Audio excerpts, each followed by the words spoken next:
Lideramos el camino de la opinión pública y buscamos que la cultura del debate alcance consensos y soluciones a los problemas de nuestro país.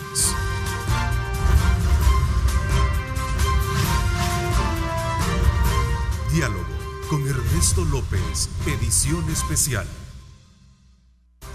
¿Cómo están? Qué gusto. Muy buenos días, El Salvador. Buenos días también al mundo entero. Gracias por estar en sintonía de Megavisión y sus canales 15, 19 y 21 desde muy temprano. Gracias por sintonizarnos. Agradecemos a Dios Todopoderoso por darnos esa energía y también esa confianza de ustedes para estar compartiendo nuestra señal todas las mañanas acá en Diálogo con Ernesto López. Saludo cordialmente a nuestro acostumbrado panel de los viernes, Walter Raudales. Gusto de saludarte, Walter. Buenos días, Ernesto, un placer saludarte. Julio Valdivieso también se te saluda. Buenos días, Ernesto. Buenos días a los televidentes. Doctor Kirio Waldo Salgado. Muchas gracias. Bienvenido también a Carlos Araujo. Bienvenido, Carlos. Buen día, buen día. ¿Por qué? Porque los no partidarios son candidaturas unipersonales, al final de cuentas, y lo que ellos, al final de cuentas, la sala resolvió es que no, mire, trátelos igual que a los partidos que se presentan en lista, le ordenó al Tribunal Supremo Electoral, ni siquiera es algo puntual hacia la Asamblea Legislativa, solo le dijo al tribunal, mire, interprete ese artículo, que por cierto no lo declaró inconstitucional, dijo que el artículo era constitucional y le dijo, sí, es constitucional siempre que se interprete y que el Tribunal Supremo Electoral los ponga en una lista para tratarlos igual que los partidos que están en lista. Aquí ha venido una gran polémica sobre este aspecto, porque las candidaturas no partidarias pueden ser en un tema ideológico, en un tema programático totalmente disímiles, totalmente diferentes a la hora de plantearse. Uno puede ser radical, el otro puede ser liberal. Yo no creo que hay una actitud de obstaculizar, de minar la democracia ni nada. Se está regulando algo que no estaba regulado para que todos compitan por igualdad, pero hay que ver cómo el efecto se minimiza, hay que ver cómo le permitís. Eduardo Escobar tiene una salida fenomenal en este aspecto. Mira, ¿y por qué no le permitís entonces a los no partidarios que se coaliguen? Y no los partidos políticos se pueden coaligar en un departamento para competir por diputados. Entonces, aquellos que crean y que tengan la opción y que su voluntad sea de ese tipo, pueden definir coaligarse y entonces al final de cuentas vas a terminar conformando una planilla. ¿Es una venganza política, crees tú? No lo creo. No lo creo así. O sea, no creo que sea una venganza. Es que mira, Ernesto, está bien si esto fuera de que de alguna manera atentara contra los partidos políticos, pero no es así. O sea, si entró en esta última elección por residuo, el penúltimo residuo, juntándole los votos, entró un diputado no partidario. O sea, y por mucho que vaya a avanzar, porque el trabajo de Leo Bonilla, hay que reconocerlo, ha sido muy bueno, ¿verdad? Por mucho que siga avanzando, no es algo que va a venir a atentar contra el sistema de partidos. No lo veo convencido, doctor. No, yo estoy totalmente convencido de lo que hizo la Asamblea ayer. No. Yo no sé, pero a mí me parece que nosotros también somos responsables de aquella resolución del Tribunal Supremo Electoral porque no dijimos nada en su momento. Nosotros nos quedamos callados, ¿por qué? Porque tal vez no entendíamos lo que pasaba en ese momento. Pero ahora que la Asamblea saca el punto, lo entendemos perfectamente bien. Resulta que el diputado que ganó, que creo que es el señor Leonardo Bonilla, quien no tengo el honor de conocer, el diputado que ganó porque se le sumaron los votos de otros aspirantes independientes. Claro. Y entonces, cuando se le suman los votos, sale aún así por residuo. Creo que 5,000 votos y algo así. No, 14,000, con 14,000 votos. La reforma, comparto, tiene todo el derecho de la Asamblea de normar y de regular, pero para efectos prácticos, en mi criterio, sí entorpece el desarrollo de la participación. Así, por más que le querramos. Ese es el efecto, es el famoso efecto que yo te digo. El efecto prácticamente lo vuelve inoperable. Pero hay soluciones. Sí, pero por lo menos no los plantearon. O sea, si ya habían hecho la reforma, hay que entrar hacia el interior. Y esto Mira, lo ves delicado tú. O sea, lo ves sí, delicado y también porque atentatorio, peligroso. Seguimos con la misma mecánica de ir reformando, parchando de conformidad a las situaciones que se van presentando en la coyuntura. ¿Por qué no se plantea una verdadera reforma electoral donde en realidad abordás temas como la participación por distrito, regulás la participación de los no partidarios? Hoy por hoy, constitucionalmente no tiene ningún asidero. Deberían de presentar ya la reforma. ¿Por qué te digo esto? Porque si la Asamblea no toma esa iniciativa, la inactividad de ellos va a forzar a que le vuelvan a marcar el paso vía acción judicial sin tener todos los elementos de juicio para poder hacer una verdadera reforma integral. Pero ¿por qué no tienen, por ejemplo, las empleadas domésticas, las trabajadoras del servicio doméstico, una representante? ¿Por qué no están organizadas en gremios? Entonces, estos pueblos son unos pueblos desorganizados en la lógica de defender sus derechos. Entonces, si nosotros pudiéramos, digamos, buscar formas de que el pueblo se organizara, de que el pueblo tuviera este tipo de mecanismos, pudieran tener sus representantes. Pero claro, para tener una candidatura independiente necesitas solo conseguir 5.000 firmas, 10.000 firmas, necesitas una logística, necesitas dinero para... Mira lo que le pasó a nuestro buen amigo Dagoberto Gutiérrez con su partido que quiso inscribir. ¿No pudo? Sacaron los libros. Yo me acuerdo que llegó un gran amigo mío y me dijo, mira, y andaba 3 libros y era un profesor y andaba y solo tenía 3 firmitas en el libro. No logró conseguir las firmas. ¿Por qué? Porque se ocupa una enorme logística. Cuando digo logística digo dinero, y cuando digo dinero digo atrás intereses.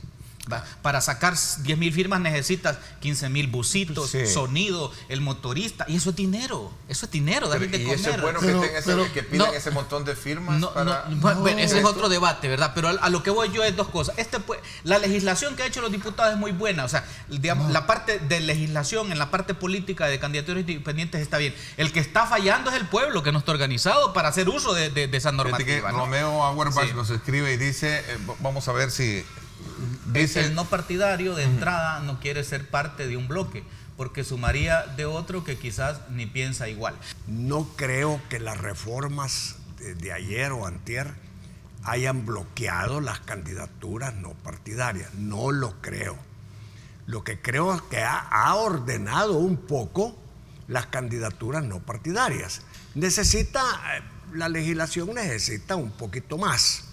Pero para eso está la Comisión de Reformas Electorales y Constitucionales. ¿Por qué no hacen una reforma en donde voto cruzado, voto preferente, voto por bandera, los diputados, para ser diputados, sin menoscabar el derecho de las minorías, sin menoscabarlo, necesitara un número fijo de votos que no pasara, que no fuera menor por lo menos a 10.000 o 15.000 votos, porque entonces habría más representatividad.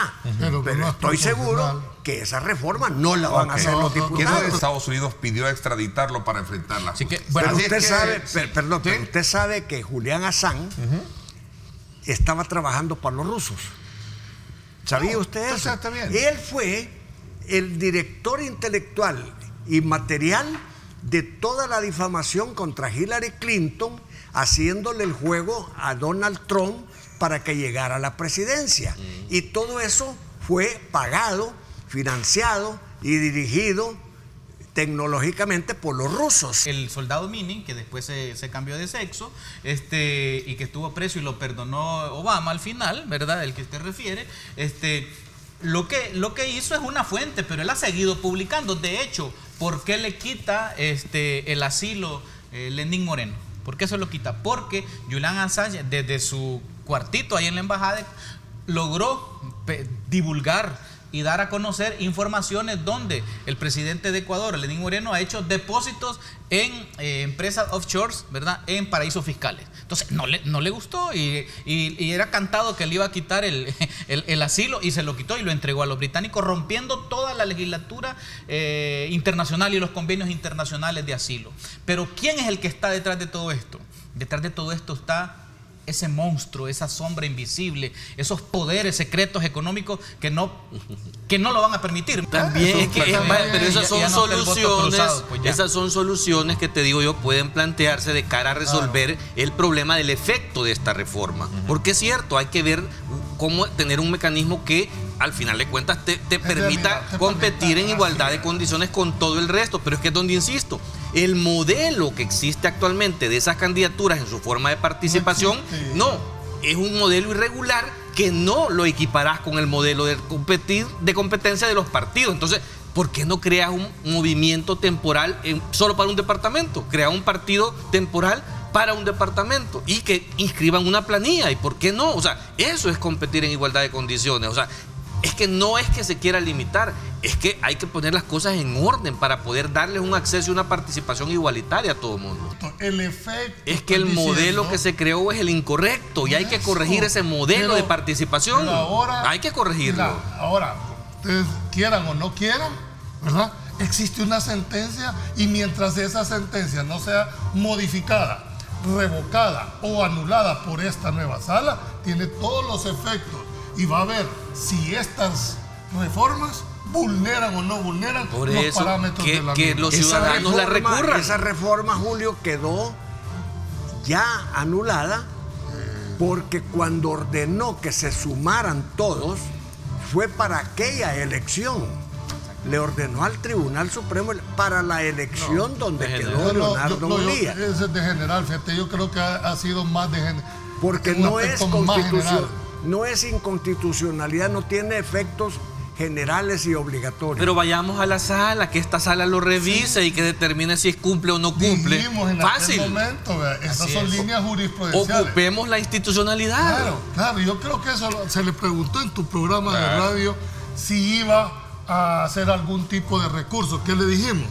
No, pero no se vaya por la inconstitucionalidad, váyase por el seguimiento de la sentencia, porque esta es anómala, es decir, no está contemplada en la Constitución. Al final, ojalá esta sala se pronuncie de una vez por todas. Yo creo que ese es el fondo que estamos pidiendo.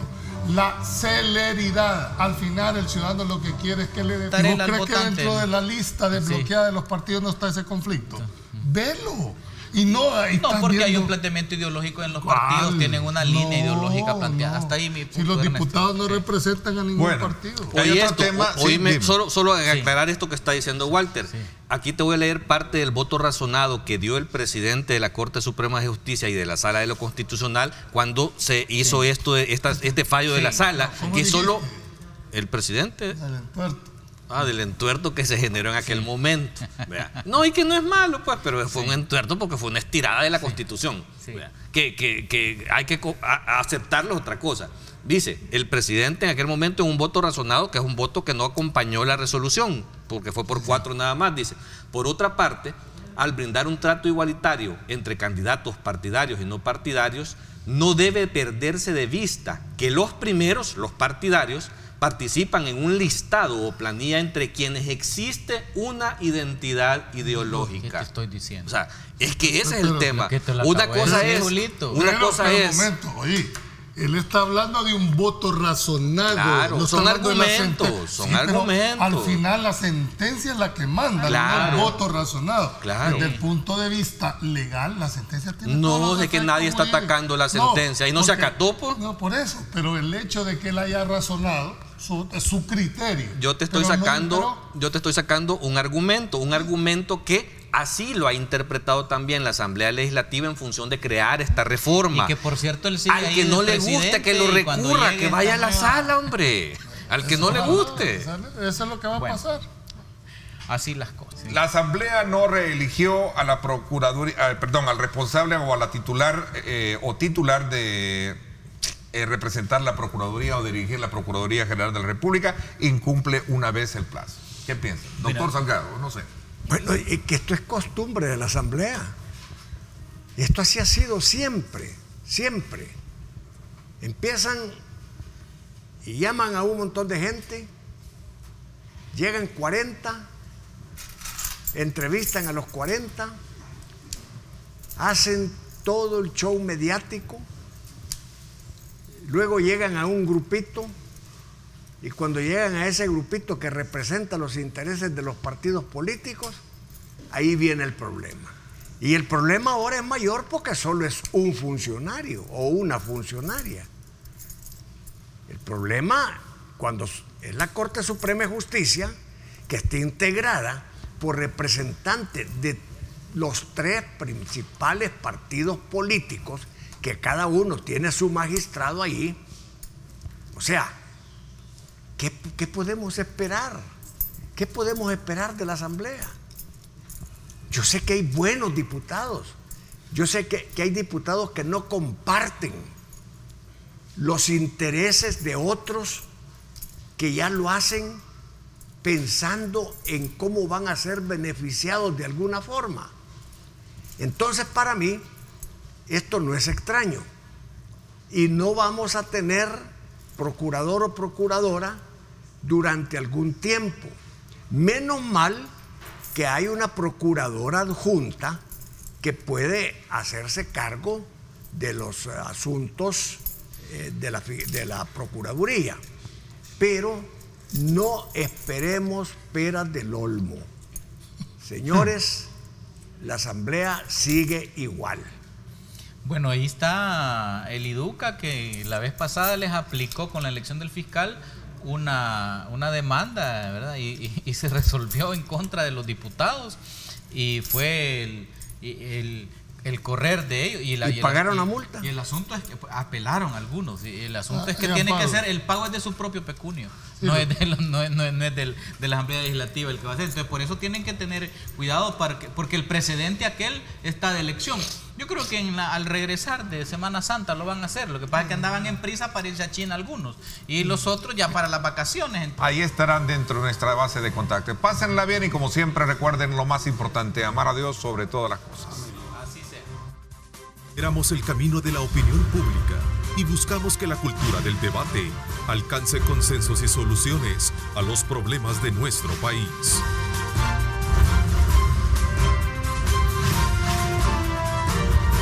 Diálogo con Ernesto López, edición especial.